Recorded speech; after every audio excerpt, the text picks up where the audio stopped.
Graça e paz. Vamos para mais uma leitura.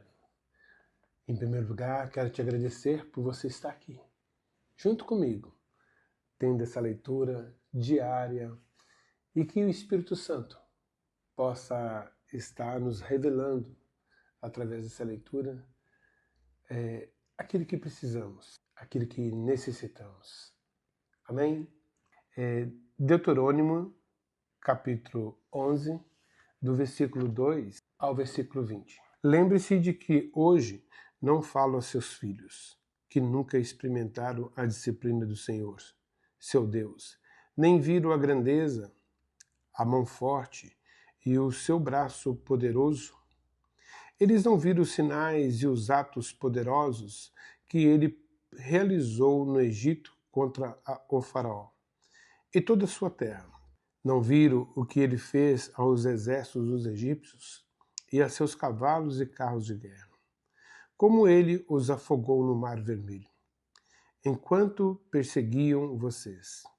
Ele os destruiu e até hoje não se recuperaram. Seus filhos não viram como o Senhor cuidou de vocês no deserto até chegarem aqui.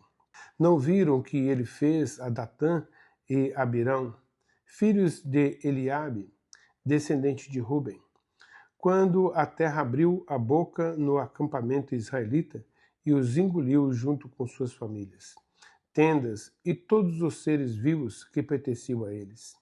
Vocês, porém, viram com os próprios olhos que o Senhor realizou todos esses atos poderosos. Bênçãos pela obediência. Versículo 8. Portanto, obedeçam a todos os mandamentos que hoje lhes dou, para que tenham forças para avançar e conquistar a terra da qual estão prestes a tomar posse.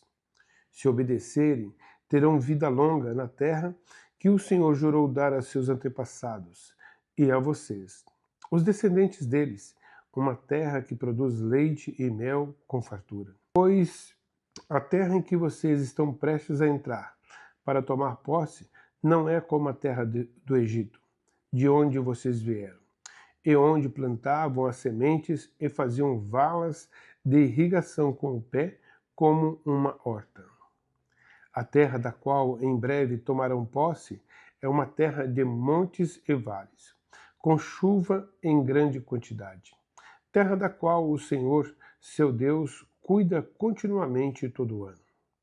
Se obedecerem fielmente aos mandamentos que hoje lhes dou, e se amarem o Senhor, seu Deus, e servirem a Ele de todo o seu coração e de toda a sua alma, Ele mandará as chuvas na estação apropriada, as chuvas de outono e de primavera, para que todos juntem suas colheitas de cereais e produzam vinho novo e azeite. Ele dará bons pastos para seus animais e vocês terão alimento com fartura.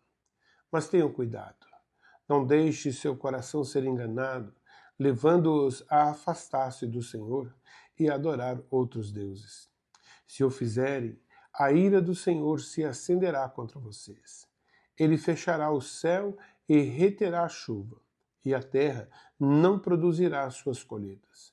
Em pouco tempo, vocês serão removidos da boa terra que o Senhor lhes dá. Gravem estas minhas palavras no coração e na mente. Amarre-nas às mãos e prenda-nas à testa como lembrança. Ensine-nas a seus filhos, conversem a respeito delas quando estiverem em casa e quando estiverem caminhando, quando se deitarem e quando se levantarem. Escrevam-nas nos batentes das portas de suas casas e em seus portões.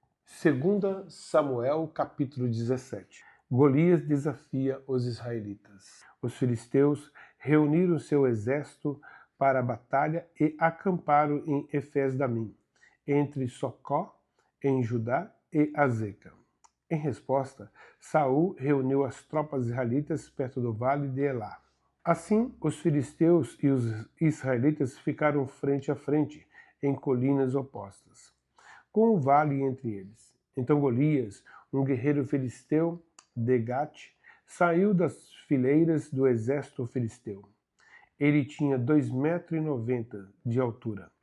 Usava um capacete de bronze e vestia uma couraça de escamas de bronze que pesava 60 quilos. Também usava caneleiras de bronze e carregava no ombro um dardo de bronze. A haste de sua lança era pesada e grossa, como o eixo de um tear, e a ponta de ferro da lança pesava cerca de 7 quilos. Seu escudeiro caminhava à frente dele. Golias parou e gritou para as tropas israelitas: Por que saíram todos para lutar? Eu sou filisteu, e vocês são servos de Saul. Escolha um homem para vir aqui e lutar comigo. Se ele me matar, seremos seus escravos.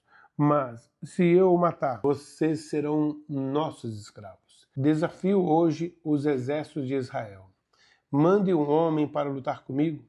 Quando Saul e os israelitas ouviram isso, ficaram aterrorizados e muito abalados. Jessé envia Davi ao acampamento de Saul.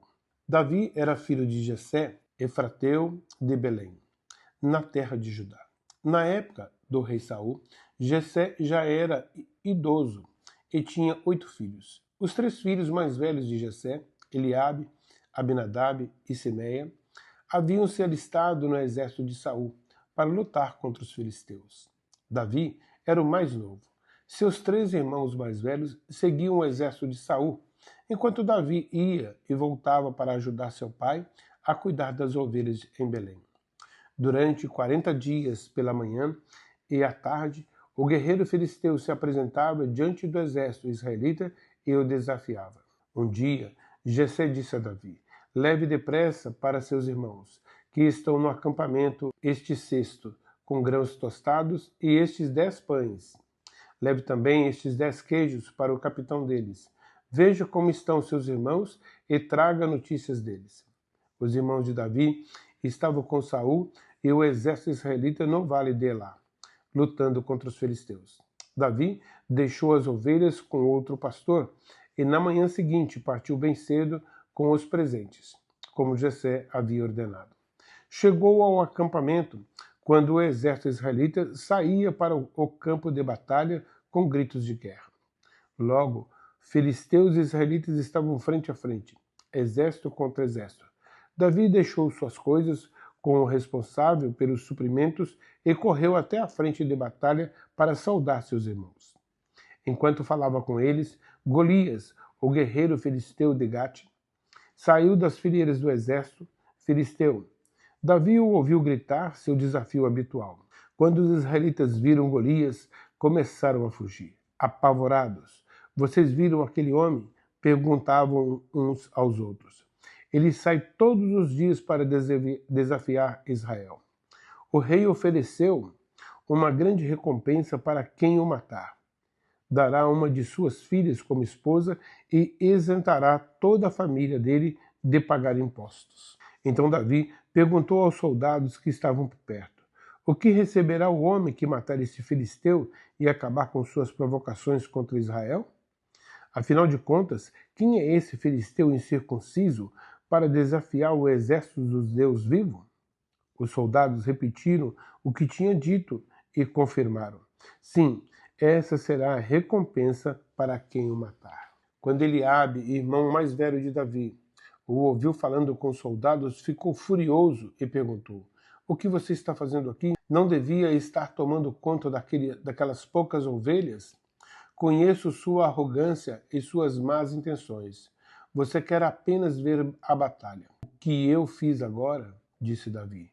Só fiz uma pergunta. Então foi até outros soldados e fez a mesma pergunta e recebeu a mesma resposta. Alguém contou ao rei Saul o que Davi tinha dito, e o rei mandou chamá-lo.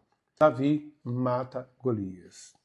Davi disse a Saul: Ninguém se preocupe por causa desse filisteu, seu servo vai lutar contra ele.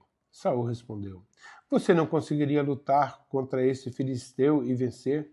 É apenas um rapaz e ele é guerreiro desde a juventude.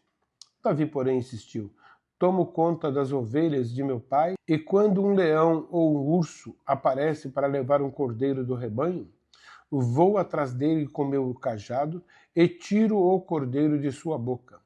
Se o animal me ataca, Eu o seguro pela mandíbula e dou golpes nele com o cajado até ele morrer.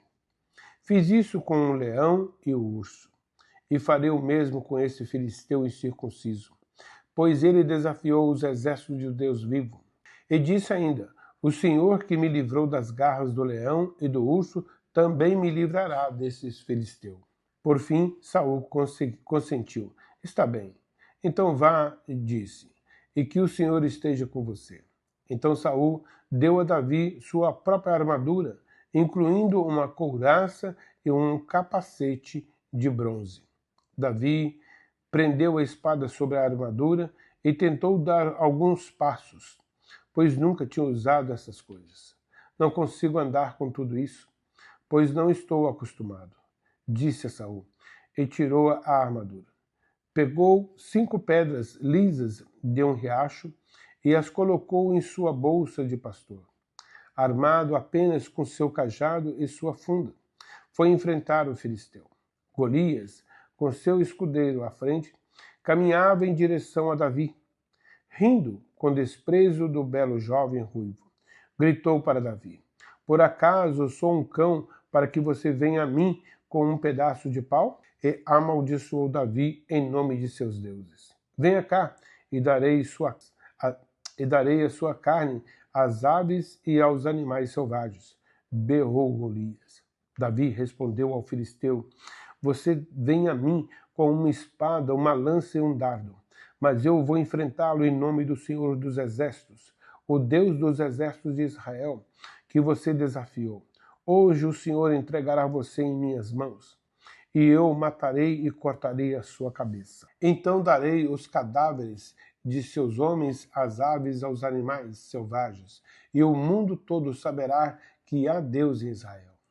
E todos que estão aqui reunidos saberão que o Senhor salva o seu povo, mas não com espada nem com lança. A batalha é do Senhor, e ele entregará vocês em minhas mãos, em nossas mãos. Quando o filisteu se aproximou para atacar Davi, foi correndo enfrentá-lo. Enfiou a mão na bolsa, pegou uma pedra e atirou-a com sua funda. A pedra acertou o filisteu na testa e ficou encravada ali.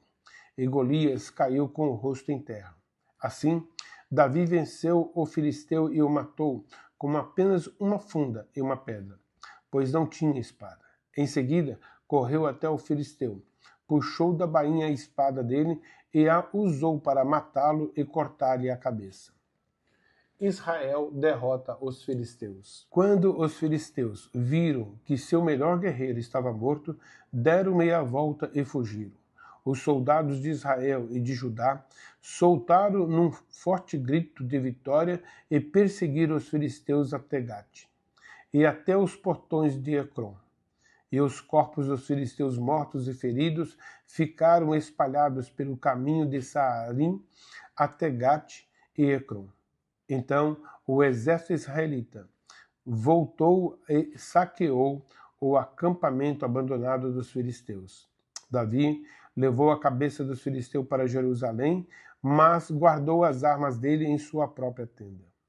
Quando Saul viu Davi sair para lutar contra os filisteus, perguntou a Abner, o comandante de seu exército: Abner, quem é o pai desse rapaz? Não faço ideia, ó rei, disse Abner. Então descubra quem é o pai dele, ordenou. Assim que Davi voltou, depois de matar Golias, Abner o levou a Saul. Ele ainda carregava a cabeça do filisteu em suas mãos. Saul perguntou: quem é seu pai, meu rapaz? E Davi respondeu: sou filho de Jessé, que vive em Belém. Marcos capítulo 7, do versículo 1 ao 13. Ensino sobre a pureza interior. Certo dia, alguns fariseus e mestres da lei chegaram de Jerusalém para ver Jesus. Observaram que alguns de seus discípulos comiam sua refeição com as mãos impuras, ou seja, sem lavá-las. Pois todos os judeus, sobretudo os fariseus, não comem sem antes lavar cuidadosamente as mãos, como exige a tradição dos líderes religiosos. Quando chegam do mercado, não comem coisa alguma sem antes mergulhar as mãos em água. Essa é apenas uma das tradições às quais se apegam, como a lavagem de copos, jarras e janelas. Então, os fariseus e mestres da lei lhe perguntaram: por que seus discípulos não seguem a tradição dos líderes religiosos? Eles comem sem antes realizar a cerimônia de lavar as mãos? Jesus respondeu: hipócritas! Isaías tinha razão quando profetizou a seu respeito, pois escreveu: este povo me honra com os lábios, mas o coração está longe de mim. Sua adoração é uma farsa, pois ensinam doutrinas humanas como se fossem mandamentos de Deus. Vocês desprezam a lei de Deus e a substituem por sua própria tradição. Disse ainda: vocês se esquivam com habilidade da lei de Deus para se apegar à sua própria tradição. Por exemplo, Moisés deu esta lei: honre seu pai e sua mãe, e quem insultar seu pai ou sua mãe será executado. Vocês, porém, ensinam que alguém pode dizer a seus pais: não posso ajudá-los. Jurei entregar como oferta a Deus aquilo que eu teria dado a vocês. Com isso, desobrigam as pessoas de cuidarem dos pais, anulando a palavra de Deus a fim de transmitir sua própria tradição. E esse é apenas um exemplo entre muitos outros. Amém? Muito obrigado por persistir e insistir e chegar até o fim da leitura. Que Deus continue presente na sua vida e na minha e daqueles que nós amamos. Deus te abençoe.